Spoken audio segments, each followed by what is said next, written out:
Dua pelaku tindak pidana pencurian dengan kekerasan atau curas yang menyasar pengendara motor wanita di Jalan Lintas Sumatera atau Jalinsum, Kelurahan Yukum Jaya, Kecamatan Terbanggi Besar, dicokok TKP 308 Presisi Polres Lampung Tengah.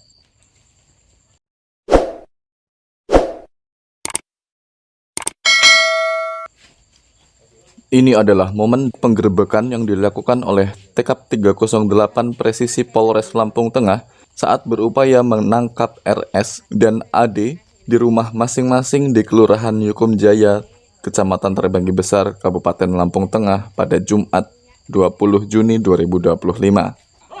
Kasatreskrim Polres Lampung Tengah Ibtu Devrat Aulia Arfan mengatakan, keduanya sengaja merencanakan aksi pencurian dengan kekerasan dengan menunggu targetnya lewat.